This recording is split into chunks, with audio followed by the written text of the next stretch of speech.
1918 წლის 8 თებერვალს თბილისში გაიხსნა ამიერკავკასიაში პირველი უნივერსიტეტი, რომლის დაარსების მიზანს რუსიფიკატორული პოლიტიკის მიმართ წინააღმდეგობა და ეროვნული ღირებულებების დაცვა წარმოადგენდა.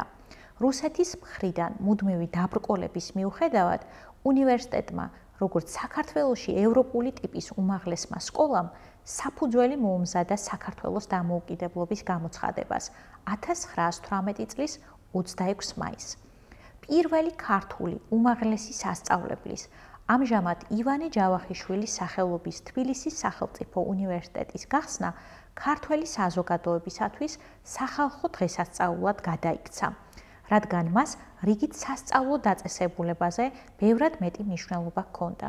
უნივერსიტეტი გახდა ქართველი მეცნიერების და კულტურის სათავე, სადაც მრავალი წლის შემდეგ ახალგაზრდებს პირველად მიეცათ მშობლიურ ქართულ ენაზე განათლების მიღების შესაძლებლობა.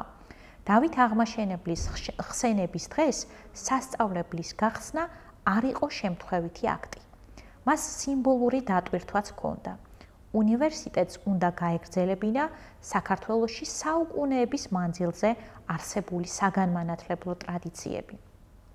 ერთადერთი სიბრძნის მეტყველების ფაკულტეტით გახსნილი უნივერსიტეტი ქართული გიმნაზიის შენობაში 3 ოთახში იყო მოთავსებული.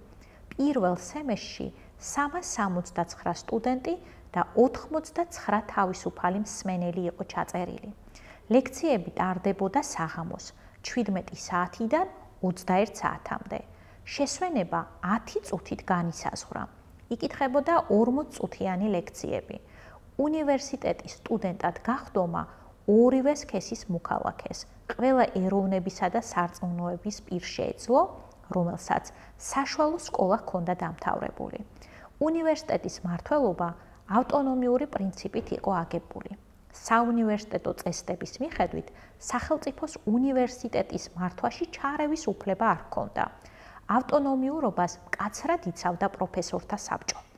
1918 წლის 6 დეკემბრის სხდომის ოქში კითხულობთ. განსახილველი საკითხი სამინისტროს მოწერილობა, რომ უნივერსიტეტისათვის ყოველთვიურად საჭირო ხარჯები წინასწარ კონტროლს უნდა ექვემდებარებოდეს. განაჩენი ეცნობოს სამინისტროს, რომ მთავრობას უნივერსიტეტის ხარჯების წინასწარი კონტროლის უფლება არ აქვს, თანახმად უნივერსიტეტის დროებითი ძირითადი დებულებისა.